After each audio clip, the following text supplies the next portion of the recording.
ગુજરાતીના પ્રતિષ્ઠિત કવિ ફૂલચંદભાઈ શાહની એક કવિતા છે, એમાં એવું કીધું છે કે ડંકો વાગ્યો લડવૈયા શુરા જાગજો રે, શુરા જાગજો રે, શુરા જાગજો રે. ડંકો વાગી ગયો છે ભારત દેશની અંદર લોકશાહી બચાવવા માટે. શુરાઓએ એને જાગવાનું છે. ચૂંટણીઓ ઘણી બધી વખત આવે છે, વારંવાર આપણે નહીં હોઈએ તોય ચૂંટણીઓ આવશે. આપણા જન્મ પહેલા ચૂંટણીઓ આવી, પણ આ 2000ની લોકસભા જેવી ચૂંટણી હજારો વર્ષો પછી ક્યારેક જ આવતી હોય છે કે જ્યારે ચૂંટણી કોઈ પાર્ટી કે કોઈ નેતાને નહીં, દેશને જીતાડવા માટે લડાતી હોય છે. એવો સમય ક્યારેક જ આવે. નેતાઓને જીતાડવાની ચૂંટણીઓ ઘણી આવશે, પાર્ટીને જીતાડવાની ચૂંટણીઓ ઘણી આવશે.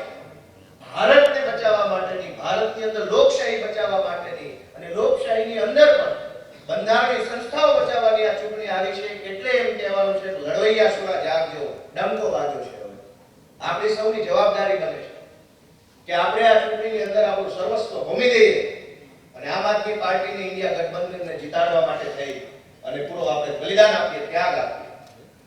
મહાભારતની અંદર પહેલા શ્લોકની અંદર ધૃતરાષ્ટ્ર જે સંજયને પૂછે કે ધર્મ ક્ષેત્રે કુરુક્ષેત્રે સમવેતા યુયોત્સવ મામકાસ્ત્ર પાંડવાસ્ત્ર કિમ કુર્વત સંજય. એટલે એમ પૂછે છે કે યુદ્ધના મેદાનમાં, ધર્મ ક્ષેત્રની અંદર, કુરુક્ષેત્રના યુદ્ધના મેદાનમાં યુદ્ધ કરવા માટે ઉત્સુક મારા અને પાંડવોના બાળકો શું કરે છે? મને રિપોર્ટ આપો, મને બતાવો. સંજયને પૂછે. એક બાજુ કૌરવોની અક્ષોહિણી સેના છે, વણવણતા ઘોડાઓ છે, રથ છે, તીર, ભાલા, આધુનિક શસ્ત્રો, દુનિયાભરની સેના ઊભી છે.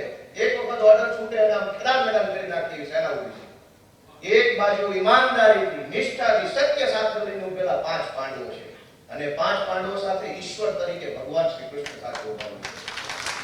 આપણી સાથે એવું છે કે એક બાજુ ભાજપની ઈડીની સેના, સીબીઆઈની સેના, એસબીઆઈ, એના પાસે પોલીસ, સરકાર, ડેપ્યુટી કલેક્ટર, મામલતદારો, ગુંડાઓ, બુટલેગરો, કોન્ટ્રાક્ટરો, માફિયાઓ, હજારો લોકોની સામે ઉભા છે.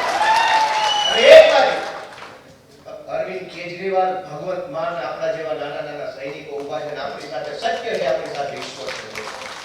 લડાઈ ભીષણ થવાની, આસાન લડાઈ નથી અને આસાન નથી એટલે જ આપણે લડવાની છે દોસ્તો. આસાન હોત તો કોઈ લડે. આપણે તો એટલે લડવી છે કે આ ભીષણ લડાઈની અંદર ભીડાઈ જવું છે. નામ લખાવું છે ઇતિહાસની અંદર કે આમ આદમી પાર્ટી વાળા લડ્યા અને ગુજરાતમાંથી 2 સીટો લગાવીને દિલ્હીની અંદર. ઘણી વખત આગ લાગે. આપણે જોયું છે જેમ કે વડોદરા હરણીની અંદર બોટ દુર્ઘટના બની, મોરબીમાં કોઈ દુર્ઘટના બની, એની પહેલા તક્ષશિલામાં આગ લાગી, એની પહેલા ક્યાંક બીજે આગ લાગી, અથવા ક્યાંક પૂર આવે, અથવા ક્યાંક કોઈ હોનારત થાય, તો 2 પ્રકારની ઘટનાઓ સામે આવે કે એ આગ જ્યારે લાગી ત્યાં આજુબાજુમાં જે ઊભા હતા એમાંથી ભાગ્યા કેટલા અને અંદર કૂદીને જીવ બચાવવાની કોશિશ કોણે કરી. 2 પ્રકારની ઘટના સમાજની સામે આવે. આ દેશની અંદર આગ લાગી છે તાનાશાહીની, ભ્રષ્ટાચારની, દાદાગીરીની.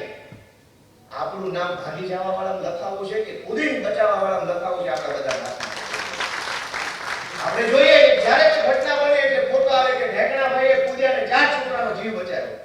એનો વિડિયો આપણે બધા જ વાયરલ કરીએ. વાત સાચી છે કે ખોટી? જે કૂદી જાય એનો ફોટો આપણે વાયરલ કરીએ, આખી દુનિયાને બતાવે કે અહીંયા આગ લાગી, કે અહીંયા દુર્ઘટના બની, કે અહીંયા પૂર આવ્યું તો ફલાણા ભાઈએ પોતાનો જીવ જોખમમાં મૂકીને 4 બાળકો બચાવી લીધા. કેટલાક લોકો પાર્ટી છોડીને ભાગે છે. કાઈ વાંધો નહીં, ભગવાન એમને સુખી રાખે, 100 વર્ષ ના કરે. પણ આપણે આગ લાગી હોય ભાગવા વાળાની, એની અંદર કૂદી જવા વાળા, આપણે હોમાઈ જાય આ તો 4 નો જીવ બચાવી એવા માણસો. એટલે બધાને મારી વિનંતી છે કે ઠીક છે આપણે બેઠા છીએ, ખુશ છીએ, આપણા નેતા બેઠા છે, તાલી પાડીએ, પણ આ હોલમાંથી, આ મીટિંગમાં, આ સભા પૂરી થાય પછી આપણી જવાબદારી ચાલુ થાય છે કે હવે ઘરે નથી જવાનું. થેલો લઈને ચૈતરભાઈ અથવા ઉમેશભાઈ અથવા પાર્ટી જ્યાં જવાબદારી સોંપે ત્યાં આવતો 1 મહિનો, કેમ કે કાલથી તો ચૂંટણી જાહેર થઈ જવાની છે. થેલો લઈ અને મતદાનના દિવસ સુધી આપણે રહી જવાનું છે જ્યાં આપણને જવાબદારી મળે. તો આપણે માનીશું કે સાચા યોદ્ધા થઈને આપણે આગમાં જઈએ. આ આપણી પરીક્ષાનો સમય છે. મેં કીધું એમ નેતાને જીતાડવાની, પાર્ટીને જીતાડવાની ચૂંટણીઓ 100 આવશે.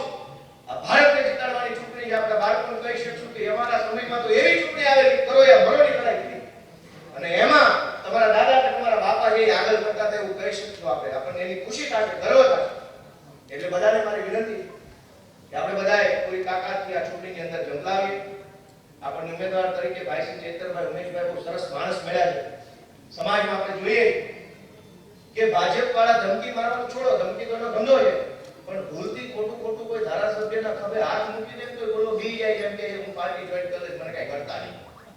એટલો બધો ડરનો માહોલ છે. એવા સમયમાં ચૈતરભાઈ જેવો માણસ 1 મહિનો જેલમાં રહીને આવ્યો તો હજુ આપણે તો ફિલ્મમાં ઝૂકેગા નહીં, આ રિયલ માણસ છે. ઝૂકેગા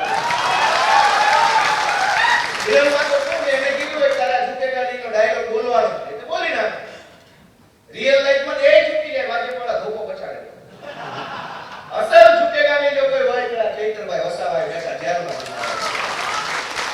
એટલે આપણે એમ કહીએ કે ગમે એવી મોટી ઈડી સીબીઆઈ સેના આવે, આપણી પાસે આપણા દિલમાં સત્ય છે, આપણા વિચારોમાં પ્રમાણિકતા છે, અને આપણા નેતા અરવિંદ કેજરીવાલ છે કે આ લડાઈ આપણે જ જીતવાની છે. અને મહાભારતની છેલ્લી વાતથી પૂરી કરીએ કે મહાભારતનું યુદ્ધ થયું. એક બાજુ આ બધી હજારોની સેના ઊભી, એક બાજુ નાનો રથ લઈને અર્જુન ઉભેલા. એટલે એમ થયું કે ભાઈ આટલા બધા માણસોને કેવી રીતે પકડીશું? ભાજપવાળા આપણા કાર્યકર્તાનું મનોબળ તોડવા માટે એમ કહે કે ભાઈ તમારી પાર્ટી પતી ગઈ, તમારી પાર્ટીમાં ફલાણાભાઈ વયા ગયા, હવે કાંઈ થશે નહીં, ઓલાભાઈ ઘરે બેસી ગયા, પેલાભાઈ ઉપર બેસી ગયા. આવી રીતે આપણું મનોબળ તોડવાની કોશિશ કરવામાં આવે. અર્જુનની હાલત એવી હતી મહાભારતના મેદાનમાં, કુરુક્ષેત્રના. એને એમ થતું હતું કે પહોંચી શકાય છે નહીં પહોંચી શકાય.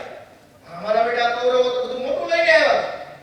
એ વખતે ભગવાન શ્રી કૃષ્ણએ એને કીધું કે હતોવા પ્રાતસ્સી સ્વર્ગમ જીત્વા વા ભોક્ષસે મહિમ તસ્માત ઉત્તિષ્ઠ હે કુંતે યુદ્ધાય કૃતનિશ્ચય. એણે એમ કીધું કે આ યુદ્ધના મેદાનમાં મરી જાય તો સ્વર્ગ મળશે, લડવા બદલ બલિદાન આપવા બદલ તને સ્વર્ગમાં સ્થાન મળશે. યુદ્ધને જીતી જાય તો આ દુનિયાના તમામ ભોગ ભોગવવા મળશે. માટે હે અર્જુન, યુદ્ધનો નિશ્ચય કર, ઊભો થઈને લડવાનું ચાલુ કર. આપણા માટે એ પરિસ્થિતિ છે કે આ યુદ્ધમાં જીતી જઈશું તો ભારતનું ભાગ્ય બદલવાની તક આપણને અરવિંદ કેજરીવાલજીને ભગવંત માન સાહેબને મળશે. કદાચ નહીં જીતીએ તો બાળકોને કહેવા લાગે તમારો બાપો કળ ઊંચા રાખીને લડતો હતો, કાંઈ વાંધો નહીં. આપણા માટે કરોયા મરોની લડાઈ છે. એવા સમયે માનનીય ભગવંત માન સાહેબ, માનનીય અરવિંદ કેજરીવાલજી આપણો ઉર્જા વધારવા, આપણો ઉત્સાહ વધારવા માટે આપણી વચ્ચે આવ્યા છે. હું એમનો ખૂબ ખૂબ આભાર માનું છું. આપ સૌ અરવિંદ કેજરીવાલજીના બાહોશ સૈનિકોનો પણ ખૂબ ખૂબ આભાર માનું છું, અભિનંદન કરું છું અને આપ સૌને વિનંતી કરું છું કે આ યુદ્ધની અંદર જંપલાવી દેવાનું છે અને જીતીને બતાવવાનું છે દોસ્તો.